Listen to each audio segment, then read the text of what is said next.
saya menceritakan ini agar kita semua waspada. Kecenderungan dari tahun ke tahun ini kan jelas retakan ini makin bertambah, Mas. Timbulnya yang nyata itu dari yang gaib, gak usah dipercaya gitu loh. Lah maunya kalau orang sekarang, mohon maaf karena memang kurang menggeluti hal yang demikian, mencari Tuhan dengan pikiran, kalau perlu Tuhan itu wujud atau bisa di video call.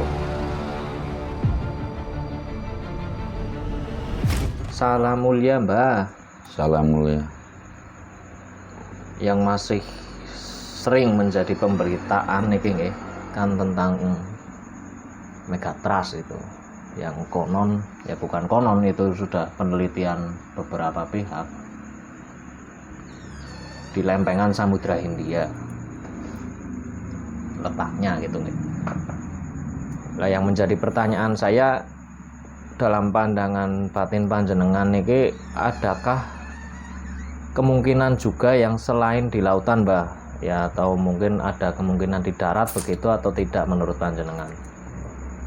Tapi uluk salamulya atur bagya Wisnu Kana Swantara. Hong wilahing jati nugone ajat-ajate luluh Nusantara tapi uluk salamunya. Saya menjawab sebisa asa sayang ya, artinya itu pertanyaan kan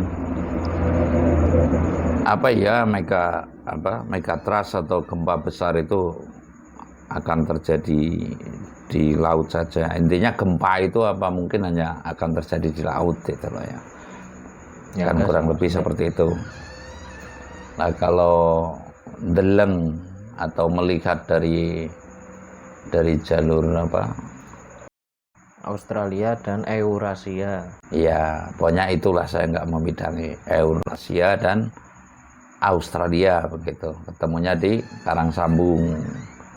Lah, mungkinkah hanya di laut gitu? Mungkinkah gempa nanti akan di laut? Karena ini saya berbicara tidak menakut-nakuti nih, ya. Saya berbicara karena ini telah menjadi isu tahunan seolah-olah, yang mana isu itu untuk mengajak keberhati-hatian, kewaspadaan, karena itu mitigasi bencana ya, kalau istilahnya, agar nanti setidaknya bisa mengurangi korban, baik korban manusia maupun korban yang lainnya. Ya tentunya kita semua tidak berharap lah. Ya lazimnya manusia kan semua pengen saling tolong, kepengen ya punya hidup guyub rukun, namun kenyataan yang belum terwujud ini artinya kehidupan persatuan dari segi kebersamaan sekarang kan cenderung individual ya. Itu harus jujur, semua orang itu rata-rata mengatakan individualis lah. Kemungkinan yang saya maksud kalau gempa Megatrust ini memang hanya terjadi di laut. Namun tidak menutup kemungkinan pula, ini kan ada berita sesar Lembang apa ya? Sesar Lembang itu ada di Jawa Barat, yang jelas Bandung Raya gitulah. Kalau persisnya saya nggak tahu, namun saya pernah mendengar atau melihat itu katanya panjangnya 29 km begitu loh. Lah, kalau saya melihat kembali lagi, ya monggo saja yang mengatakan saya gumaib-gaib enggak. Kalau saya pancere itu adalah wisikan ingkang sukmo atau petunjuk dari Tuhan Yang Maha Esa melalui para utusannya, yaitu para leluhur mungkin itu, atau para, ya cukup saya yang tahu lah, yang jelas menurut info titah langit gitu aja yang saya terima, yang tidak harus panjenengan semua itu percaya. Dan saya pun tidak ingin dipercaya, karena orang dipercaya itu resiko, nanti dititeni, wah ora pas, malah saya kewirangan. Namun ada kata demikian, Mas. Jadi akan terjadi gempa di sebelah timur selatan stasiun kilometer Pulau Jawa. Saya pernah mengatakan pula itu. Jadi akan terjadi gempa di sebelah timur selatan stasiun kilometer Pulau Jawa. Yang dimaksud menurut peta gaib, menurut titah gaib itu, bahwasanya stasiun kilometer Pulau Jawa itu adalah Pulau Karangbandung atau Pulau Majeti yang dikenalnya, yang tumbuh kembang Wijaya Kusuma di sebelah selatan Pulau Nusa Kambangan, itu yang disebut sebutan stasiun kilometer menurut bahasa sana. Ini bukan bahasa manusia. Kalau dikatakan dengan disamakan dengan bahasa mitigasi bencana itu BMKG, ya saya nggak masuk gitu loh. Tapi ini berita dari titah langit yang saya terima, akan terjadi gempa di sebelah timur selatan stasiun kilometer Pulau Jawa. Yang dimaksud stasiun kilometer menurut pandangan titah gaib adalah Pulau Majeti, pulau yang tumbuh kembang Wijaya Kusuma, atau ada pula yang menyebut Pulau Karangbandung kan, seperti itu. Nah, itu jaraknya juga nggak begitu jauh dari Nusa Kambangan. Di situ ada jarak, dan di situ ada karang tumbuh kembang Wijaya Kusuma. Kurang lebih ya jaraknya antara 500 meter paling lah, nggak jauh, kurang lebih. Nggak sampai, malah 300 meter. Namun di situ ombaknya sangat besar begitu. Itu dulu konon tahun 90 itu masih banyak pejabat yang ke sana gitu. Tahun 9 era Soeharto lah, pokoknya masih banyak yang ke sana, yang berlomba-lomba bersiara ke sana, syukur bisa mendapat kembang Wijaya Kusumanya. Nah, lalu saya mengatakan bahwasanya gempa di darat bagaimana gitu loh. Gempa di darat ini ya sangat mungkin terjadi. Kalau menurut peta gaib saya, Lembang juga terjadi, yang di Jawa Tengah, karena ini kan Karangsambung itu kan ada di Kebumen. Kemungkinan menurut yang saya terima di sebelah timur selatan itu ya Tenggara ya. Nah, timur selatan untuk Jawa Tengah maksudnya, itu di sebelah timur selatan atau tenggara daripada Gunung Slamet. Artinya kurang lebih saya di antara, kalau itu kan ada jalan dari Purwokerto yang sampai ke Pemalang itu. Kurang lebih di antara jalan itu, sebelah timur jalan itu, di sebelah tenggaranya Gunung Slamet ini. Saya meyakini itu, nggak usah diikuti, dan itu jaraknya tidak begitu jauh dari jalan, dan lalu nanti itu juga tidak memanjang seperti sesar Lembang, namun kurang lebih 3 km, tapi dahsyatnya juga cukup mengguncang ya. Artinya ini cukup mengguncang, mungkin kayak di Banjarnegara ini kan terjadi nih gempa hanya satu wilayah gitu ya. Di Banjarnegara dulu kan pernah terjadi itu gempa bumi hanya di Banjarnegara saja, karena gerakan patahannya itu hanya paling 1 km atau berapa gitu loh di Banjarnegara dulu. Lalu saya ingin mengatakan bahwasanya sekarang menurut BMKG yang diwaspadai itu kan timur nih, antara Banyuwangi sekarang ya. Tapi niscaya yang akan terjadi itu antara di wilayah Kebumen Purworejo gitu loh. Ini nggak usah dipercaya, menurut kacamata batin saya mengatakan menurut kacamata batin saya. Artinya sebelah timur selatan stasiun kilometer Pulau Jawa itu jaraknya ya antara Purworejo, Kebumen, Purworejo gitu loh. Itu yang di lautan maksudnya? Ini yang di lautan. Lalu kalau yang di daratan yang ada masuk ke saya adalah di sebelah selatan, timur selatan atau sebelah tenggara Gunung Slamet, tapi nggak sampai ke Kebumen, itu nggak sampai. Artinya ya di sebelah timur selatan masih Kabupaten Purbalingga gitu, masih di wilayah Purbalingga. Itu kemungkinan akan terjadi seiring dan bersusulan. Artinya apa yang di darat dulu, apa yang di laut dulu. Karena getaran yang di laut otomatis begitu gempa kan, ini semua lempeng bumi di bawah kan ada geseran, ada hentakan, setidaknya kan seperti itu. Nah itu terjadinya yang saya maksud kemungkinan adalah saling menyusul, Mas. Jaraknya pun tidak begitu jauh. Kalau memetik dari cerita yang telah dilampaui para leluhur, ngemben ono lindu sedina kaping 7. Lah ini artinya lindu sedina kaping 7 ini kemungkinan setelah megatrust terjadi ya, itu akan menyusul gempa darat. Ini yang saya maksud. Setelah megatrust di laut itu terjadi, akan menyusul gempa di darat. Nah, lalu pertanyaannya kapan? Saya tidaklah berlebihan, saya telah sering membuat konten antara 2021 sampai dengan 2025 lah, kurang lebih seperti itu. Namun kewaspadaan, bila mungkin nanti ada tembusan tersendiri, saya telah memberikan ular-ular juga kan antara 2022 kemungkinan itu kan, pas kalau itu kan harus simetris dengan hitungan naga bumi, ya artinya hitungan naga dina, naga sasi, naga tahun setidaknya itu kurang lebih antara tahun 2022, kurang lebihnya ini Jumatil Akhir dan Jumatil Awal itu loh. Saya mengatakan itu apa mungkin nanti akan terjadi di laut dulu atau di sebelah tenggara Gunung Slamet dulu. Menurut saya ini kelihatannya di laut dulu gitu loh. Tapi ya tidak menutup kemungkinan yang di darat ini akan terjadi. Nah, saya menceritakan ini agar kita semua waspada. Kecenderungan dari tahun ke tahun ini kan jelas retakan ini makin bertambah, Mas. Makin bertambah. Dan lalu manakala bisa terjadi, saya menyatakan larilah gitu. Larilah, tidak usah kemana-mana maksudnya. Yang penting cukup aman.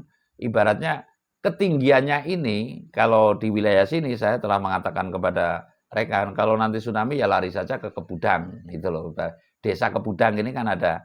Artinya di situ ketinggian dari laut walaupun nampaknya itu sedikit, tapi itu bisa mencapai 25 meter dari laut loh, ketinggian MDPL gitu loh. Itu bisa 25 km.